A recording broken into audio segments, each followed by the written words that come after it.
28 सितंबर 2025 को सांसद किशोरी लाल से एड्स नियंत्रण कर्मचारियों के प्रतिनिधि मंडल की खास मुलाकात हुई। कुछ महीनों पहले भी प्रतिनिधि मंडल ने सांसद से मुलाकात की थी, जिसके परिणाम स्वरूप उन्होंने लोकसभा में एड्स नियंत्रण कर्मचारियों की जॉब सिक्योरिटी और अन्य लाभों के लिए तारांकित प्रश्न उठाया था। हाल फिलहाल की हुई बैठक में सांसद ने कर्मचारियों को सरकार से प्राप्त हुए जवाब का अध्ययन करने और तथ्यों के आधार पर ठोस जवाब तैयार करने की सलाह दी, ताकि इस मुद्दे पर आगे प्रभावी ढंग से बात हो सके। आपको बता दें, कर्मचारियों ने आगे की रणनीति तैयार कर ली और कर्मचारियों ने जॉब सिक्योरिटी के लिए डटकर संघर्ष करने का संकल्प लिया है। आने वाले समय में यह प्रतिनिधि मंडल अपनी तैयारी के साथ फिर से सांसद से मिलेगा। आपको बता दें, यह गर्व की बात है कि भारत में पहली बार एड्स नियंत्रण कर्मचारियों का मुद्दा संसद में उठा। फिलहाल इस विषय पर उत्तर प्रदेश राज्य एड्स नियंत्रण कर्मचारी संघ ट्रेड यूनियन के अध्यक्ष पंकज कुमार श्रीवास्तव से अटल टीवी की टीम ने बातचीत की, तो उन्होंने क्या कुछ कहा है आप भी सुनिए। पंकज जी, आपका हमारे चैनल अटल टीवी पे बहुत बहुत स्वागत है।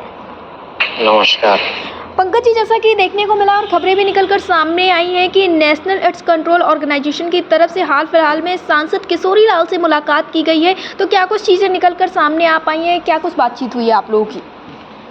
लगभग 1 साल पहले माननीय सांसद श्री किशोरी लाल जी से हमारा प्रतिनिधि मंडल गया हुआ था मिलने जी। तो उन्होंने कहा था कि इस संबंध में वो लोकसभा में प्रश्न उठाएंगे जी। और उसके बाद हम लोगों को अवगत कराएंगे कि क्या जवाब उनको मिलता है हेल्थ मिनिस्ट्री से। जी। उसी संबंध में हम लोग दोबारा गए थे कि हम लोग चाहते हैं कि ये जो हमारा एड्स नियंत्रण कार्यक्रम जो चल रहा है, इसमें जो कर्मचारियों की दुर्दशा है, ये एक बार लोकसभा और प्रदेशों की विधानसभाओं में भी उठे, हमारे उत्तर प्रदेश की विधानसभा में उठे।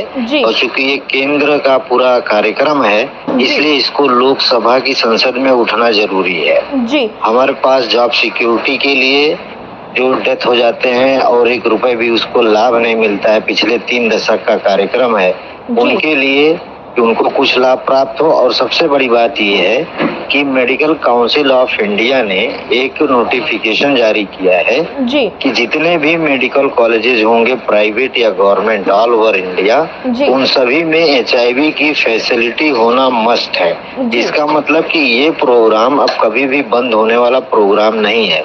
तो बार बार इसको सरकार द्वारा को टर्मिनस बताना ये बहुत ही विरोधाभासी है।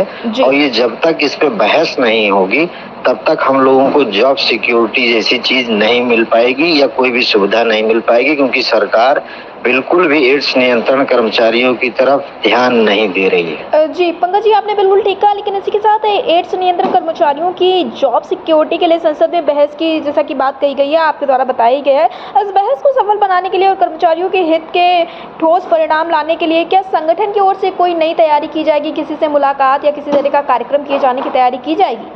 जी मैडम, बहुत ही जल्द हम लोग जो उत्तर प्रदेश कांग्रेस कमेटी का कार्यालय है, वहाँ पे एक परिचर्चा रखने वाले हैं, जिसमें प्रदेश अध्यक्ष कांग्रेस श्री अजय राय जी से समय लिया जाएगा। और उसके बाद पश्चिम में, उत्तर प्रदेश का पश्चिम क्षेत्र है, मुरादाबाद, अलीगढ़, आगरा, इस जगह पर हम लोग एक बहुत ही बृहद कार्यक्रम की करने जा रहे हैं, जिसमें माननीय सांसद गण को आमंत्रित किया जाएगा। और हमारी पुरजोर कोशिश है कि हम इसको बहस का मुद्दा बनाए, क्योंकि इस तरह से हम लोगों के ऊपर कोई भी ध्यान नहीं दिया जा रहा है, जरा सा भी। तो जब तक ये संसद में बहस नहीं होगी हम लोगों को कोई लाभ नहीं मिलेगा, क्योंकि हम लोग 25 लाख लोगों की सेवा कर रहे हैं पूरे भारतवर्ष में, और हम लोगों की तरफ ध्यान देने वाला कोई भी नहीं है। जी पंकज जी, जैसा कि आपने बताया कि इन सारी चीज़ों को धरातल पर लाना बेहद ही जरूरी, और ऐसा एक बहुत ही बड़ा उदाहरण देखने को मिला है आउटसोर्स के जो कर्मचारी हैं उनके मानदेय को लेकर बात, या फिर उत्तर प्रदेश में आपने देखा होगा शिक्षा मित्र और अनुदेशक शिक्षकों का एक वर्ग है जिनकी आवाज़ को विधानसभा हो या लोकसभा हो, दोनों जगह पे जोरों शोरों से उठाया गया। और आज स्थिति ये है कि इनकी समस्याएं लगभग हल होने की स्थिति में आ चुकी हैं। और बात करें अगर हम आउटसोर्स की, तो आउटसोर्स सेवा निगम का गठन हो रहा है, जिसमें 16 से 20 हज़ार के मानदेय की बात चल रही है लगातार। तो ऐसे में जो सारी चीज़ें बता रहे हैं ये तो कारगर आप लोगों के लिए साबित हो सकती हैं, लेकिन इसके साथ साथ ये भी देखने को मिल रहा है कि कहीं ना कहीं कर्मचारियों का साथ बेहद जरूरी है। तो आप कर्मचारियों से क्या कुछ कहना चाहेंगे? कर्मचारियों से मेरा यही कहना है कि जब भी जहाँ भी हम लोग माननीय सांसदगण से या किसी राष्ट्रीय प्रतिनिधि से, प्रदेश के प्रतिनिधि से मिलने जाते हैं, तो आप सभी लोग एकत्रित हों क्योंकि हमारी जो संख्या होती है वो डिपेंड करती है लोकसभा और विधानसभा में क्वेश्चन उठाना। जी हम पर्सनल व्यक्तिगत संबंध से जाके किसी से मिल तो सकते हैं, जी लेकिन जब तक आप स्वयं उपस्थित नहीं होंगे आपके दर्द को समझा नहीं जाएगा। जी अभी जो भी आउटसोर्स या जो भी निगम बनाया जा रहा है, जी हर एक जगह एक ही कमी है। और जी। मेरा जो है एक निवेदन है उत्तर प्रदेश के प्रत्येक कर्मचारी जो संविदा कर्मचारी हैं कि हम लोग एक महापंचायत की तैयारी कर रहे हैं इस उत्तर प्रदेश में। जी इसमें समस्त विभागों के संविदा कर्मचारियों को शामिल किया जाएगा और हरियाणा राज्य में 14 अगस्त 2024 को जो जॉब सिक्योरिटी लगाई गई है 1,20,000 कर्मचारियों को वहाँ 60 वर्ष तक की सेवा के लिए जॉब सिक्योरिटी दे दी गई है। वो हमारे प्रदेश में भी हमको चाहिए, क्योंकि एक बार जब जॉब सिक्योरिटी मिल जाएगी तो भ्रष्टाचार से पूरी तरह से जो संविदा कर्मचारी है वो फ्री हो जाएगा। ये भ्रष्टाचार का बहुत बड़ा पोषक है ये जो रिन्यूअल सिस्टम है। जी पंकज जी, अटल टीवी से जुड़ने के लिए बहुत बहुत धन्यवाद।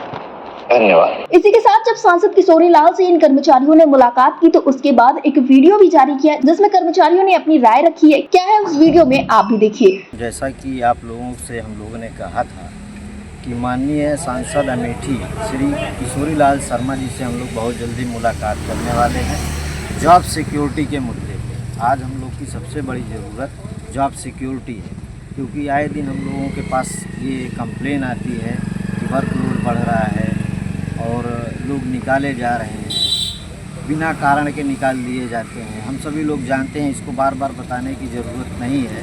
ये अधिकारी नाराज़ हुआ और तुरंत उसने बाहर कर दिया सर्विस से, नौकरी से। मूल्यांकन पद्धति एक स्कूल के बच्चे की तरह से हम लोग को नंबर दे करके और 20 साल की मेहनत का मूल्यांकन किया जाता है। इतना शर्मनाक है। हमारे बीच के साथी मृत्यु को चले जाते हैं, उनको 1 रुपये नहीं मिलता, ये कोई सोचने वाला नहीं है आज की तिथि में। सिर्फ और सिर्फ डेटा पे काम किया जा रहा है, गुणवत्ता को पूरी तरह से नष्ट कर दिया गया है। इसी संबंध में आज से 6 माह पूर्व माननीय सांसद जी से हम लोग की टीम मिली थी अमेठी में, तो माननीय सांसद जी ने उसको स्वास्थ्य मंत्रालय को भेजा था।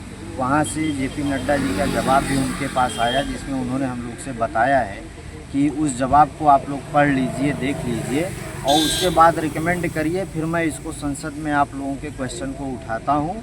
क्योंकि हम लोगों ने बताया, हमारे साथियों ने बताया कि सर कई स्टेट्स में लोग परमानेंट हो रहे हैं, तो उनका ये कहना था कि जवाब ऐसा आया हुआ है कि ये एक को टर्मिनस प्रोग्राम है। 30 साल के प्रोग्राम को बार बार वही सिस्टम को टर्मिनस, जबकि ये आप लोग जानते हैं MCI की रूलिंग हो चुकी है कि MBBS की डिग्री तभी दी जाएगी जब वहाँ पे HIV की सुविधाएं दी जा रही होंगी, नहीं तो MBBS की डिग्री भी नहीं दी जाएगी किसी मेडिकल कॉलेज में।